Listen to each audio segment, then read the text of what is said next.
New England, a land as serene as its weather is dynamic.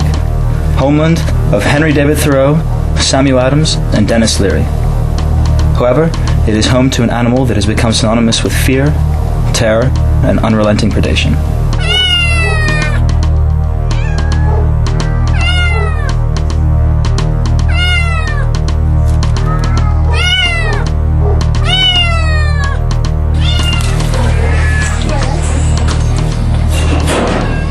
I have found cats to be very difficult to train, and they really sort of take over your house rather than with a dog where you train it. I used to have cats and dogs too.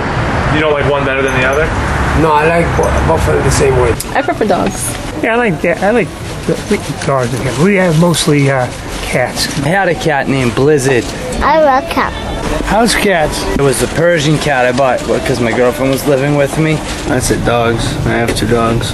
She wanted a Persian cat, you know, the one with the smushed in faces. I prefer dogs. I adore cats. You won't believe my house cat. There's no 2 Blizzards in this world, you know. Clearly, the feline has polarized this first world society. However, are cats a threat? Must we adapt them to our domesticated lifestyles? Or should we allow them to claw their way to the top? You are going to go in, you're going to have your camera, and it's going to be basically, they're probably going to say, you can't film in here. Just say, it's alright, we just wanted to see some of the cats.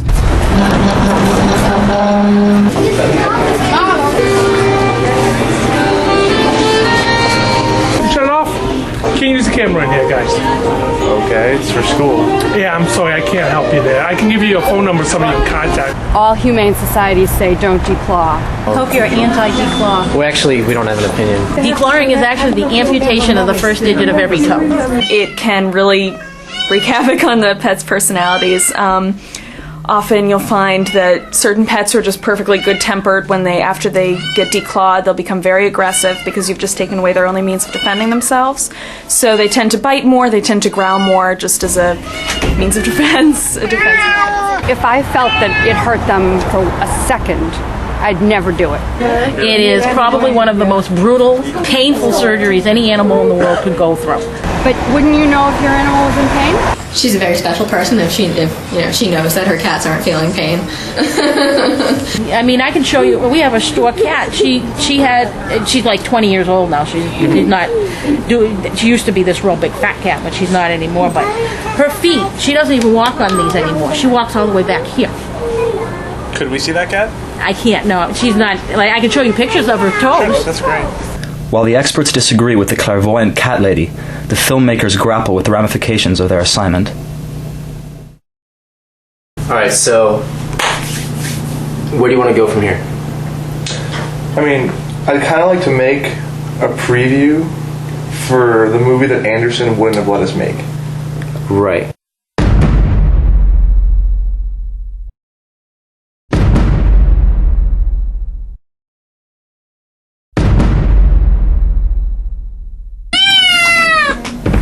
In a land where animals are possessions, cats are caged, and baby kitties are regularly deprived of their only reason to live.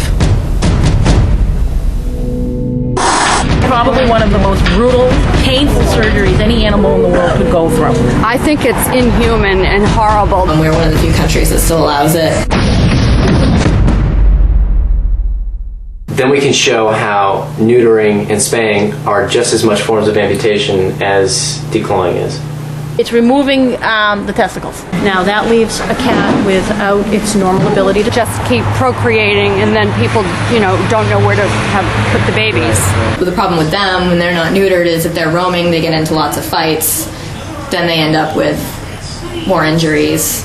They can scratch each other. Cats that are declawed actually lose their entire knuckle. So it's almost like cutting off right here. It's just natural for them to have claws, for their claws to be out when they're playing. It's just an instinctive thing. How natural is the spaying and neutering processes? What do you mean? Little slit, removing of the testicles. That's it. And then declawing, we do not recommend that. It's actually illegal in Europe. It's like having a cat spayed. Well, pop, you're done.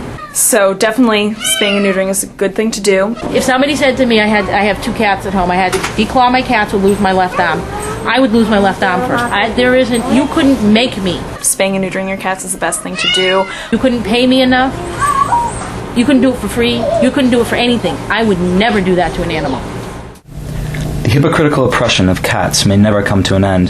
Perhaps the only actual truth that remains is that we need to better understand the grace, beauty, and power of these magnificent beasts. Indeed, they are little lions.